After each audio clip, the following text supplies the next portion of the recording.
Oui, c'est Hassan a dit qu'il fallait venir avec une tenue correcte à la Smurnep, que c'était interdit de venir négligé, donc je me suis permis de mettre une cravate, même si c'était interdit. Donc, c'est toujours un grand plaisir d'être parmi vous, et je sais que c'est un moment très difficile pour ceux qui sont ici, parce que ce soir, il y a un événement tout à fait considérable, et il faut que je tienne absolument dans mes 20 minutes pour que vous puissiez aller vous préparer. Et on espère tous que cette situation va se reproduire. Moi, je suis français, j'espère aussi qu'elle va se reproduire pour nous.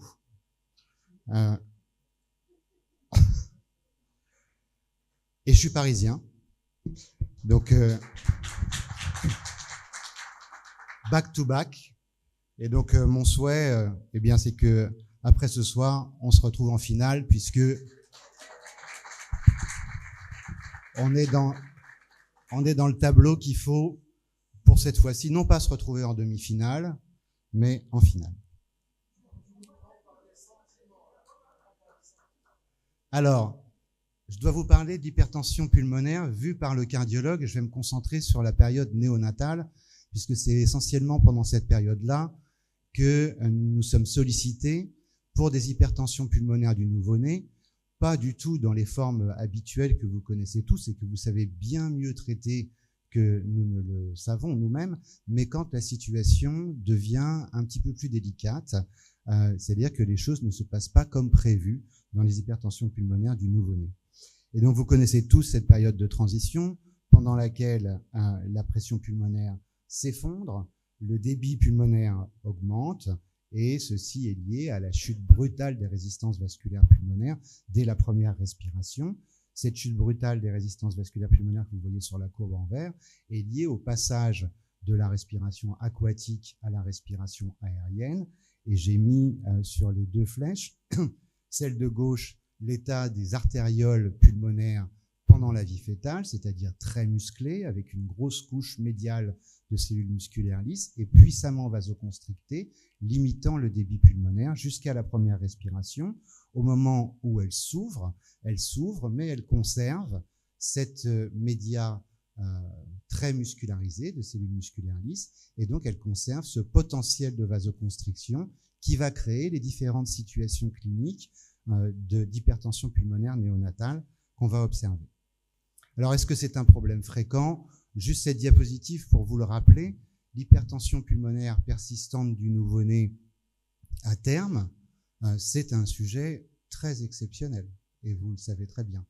Par contre, l'hypertension pulmonaire du grand prématuré, c'est plus fréquent, mais si vous regardez le pourcentage, c'est quand même relativement rare, pour des raisons sur lesquelles je ne reviens pas, et vous connaissez mieux que moi en termes de développement vasculaire pulmonaire et au cours du temps.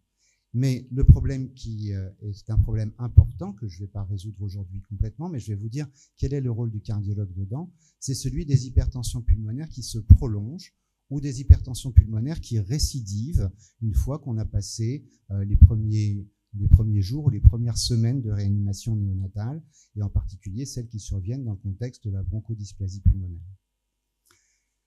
Quand on parle d'hypertension pulmonaire du nouveau-né, on parle de situations qui sont multiples en termes de physiopathologie.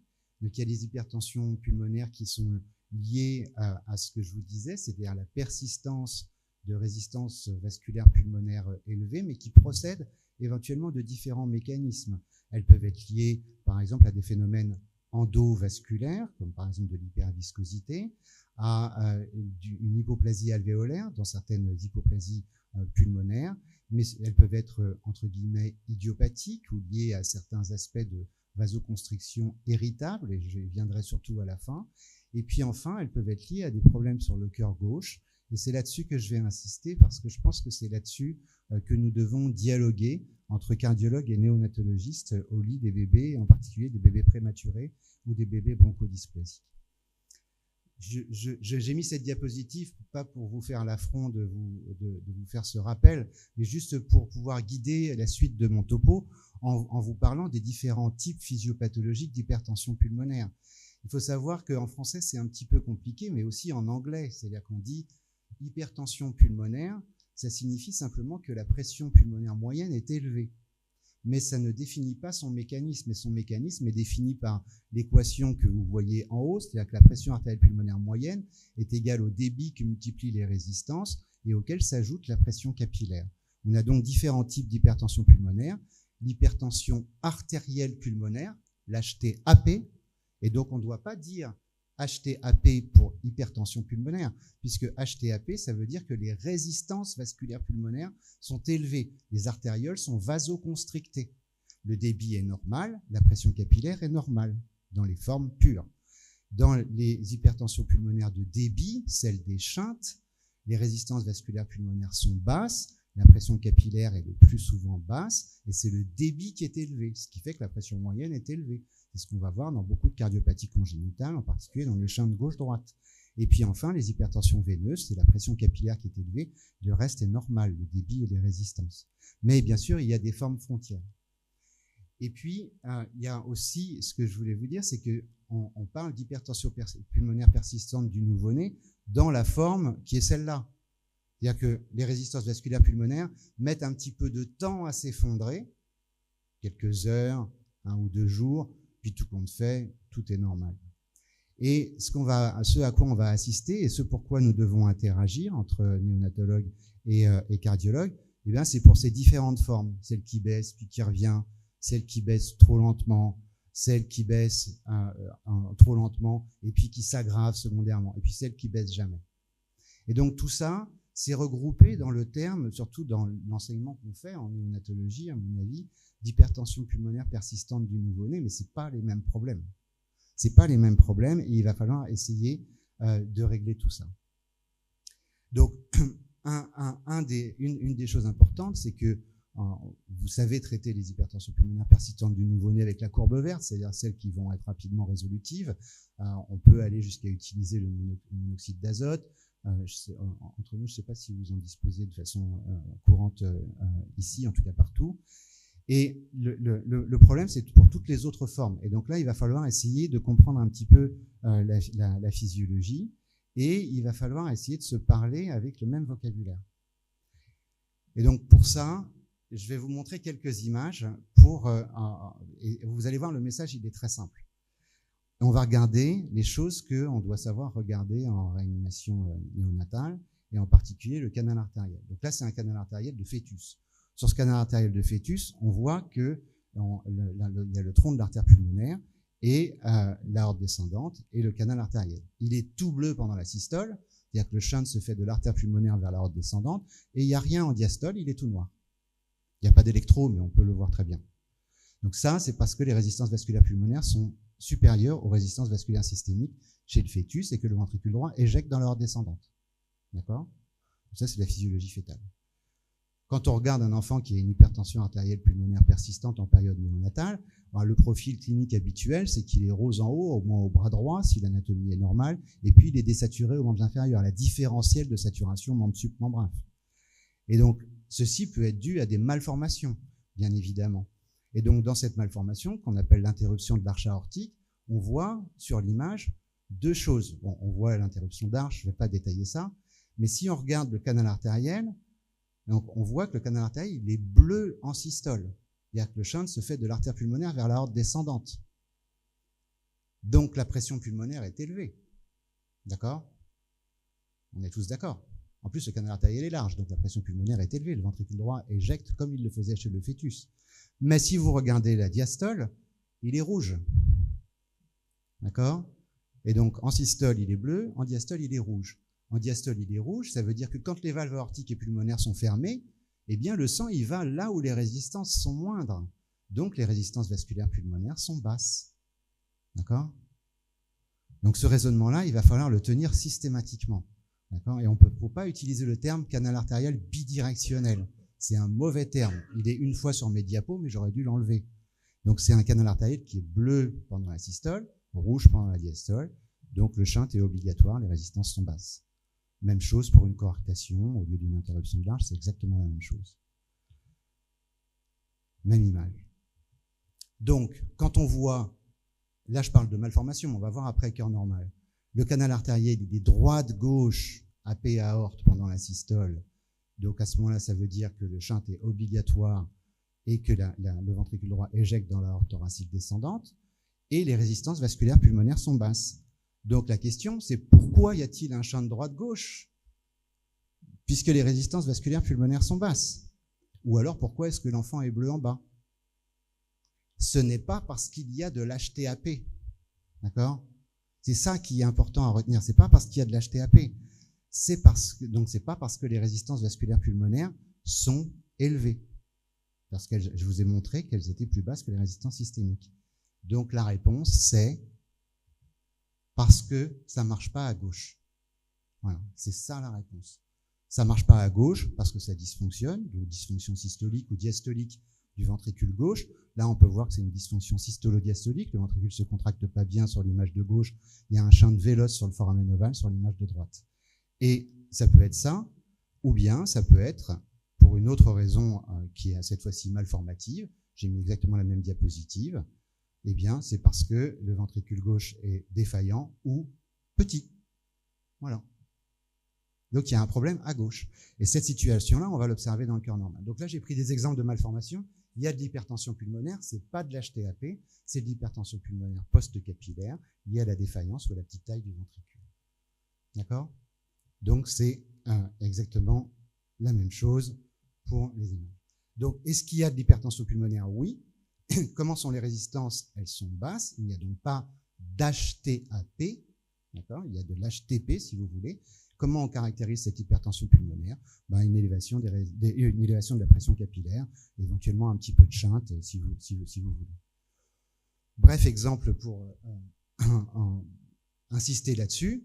Large communication interventriculaire. Est-ce qu'il y a de l'hypertension pulmonaire? Oui. Il y a un grand trou, donc la pression c'est la même dans le ventricule gauche, dans le ventricule droit et dans les deux vaisseaux, en systole.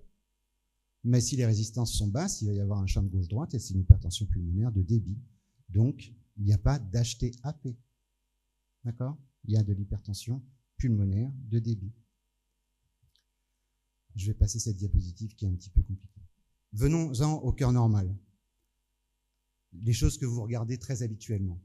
Là, c'est un canal artériel. Il est bleu en systole, on ne voit rien en diastole. Qu'est-ce qu'on peut dire? Les résistances vasculaires pulmonaires sont supérieures ou égales aux résistances systémiques. Là, on a le diagnostic. Donc, on sait qu'il y a de l'HTAP, si le cœur est normal anatomiquement. J'ai commencé par ça. Qu'est-ce qu'il faut regarder après ça? Eh bien, il faut regarder le foramen ovale. On regarde le foramen ovale, et qu'est-ce qu'on voit? Il y a un shunt gauche-droite au travers du foramen ovale. Quel est le problème? Le cœur est anatomiquement normal. Le problème, c'est le ventricule gauche. Il y a un problème au ventricule gauche. Et c'est ça qui va guider votre réanimation. Donc les résistances sont élevées, d'accord, parce qu'il y a un problème du ventricule gauche, et ceci a empêché les résistances vasculaires pulmonaires de baisser. Mais il va falloir gérer les deux problèmes de façon simultanée. Donc faites attention à ce genre de problème. Je vous montre le problème différent.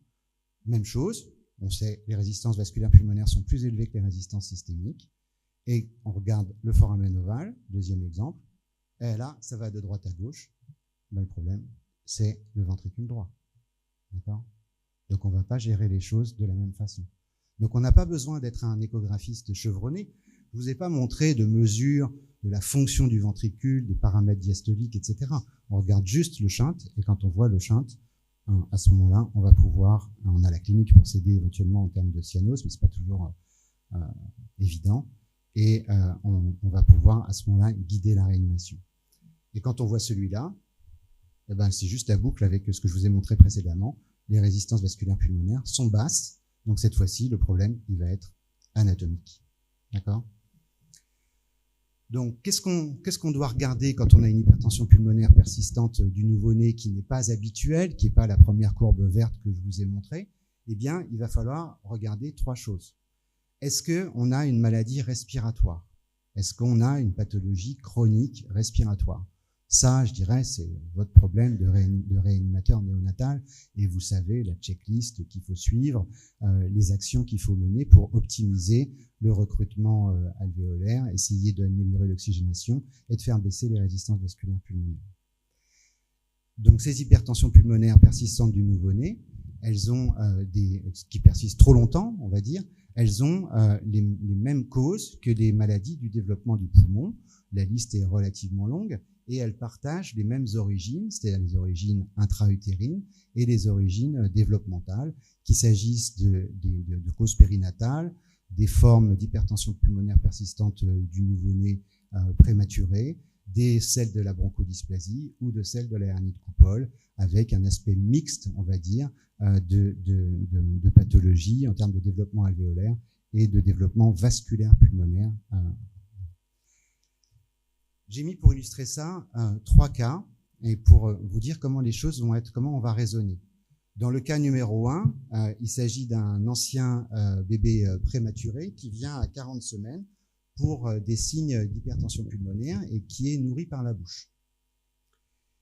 Pour le cas numéro 2, c'est un 31 semaines qui a une histoire d'hypertension pulmonaire néonatale qui a été résolue. Il est à nouveau sous CPAP. Il a une nutrition entérale avec une sonde duodénale et à 39 semaines, il vient pour hypertension pulmonaire, où il est toujours en soins intensifs pour une hypertension pulmonaire.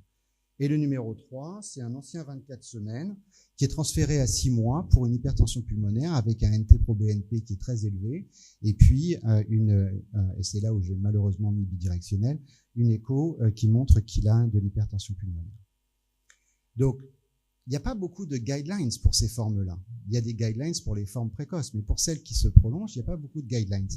Donc, la première des choses, c'est connaître la maladie respiratoire, essayer d'optimiser les choses, et puis surtout, il va falloir, comme je vous le disais, et en fonction des échographies que je vous ai montrées, évaluer la partie gauche du cœur, le ventricule gauche, les veines pulmonaires, la fonction systolique, diastolique, et éventuellement les collatérales aortopulmonaires chez les anciens grands prémats.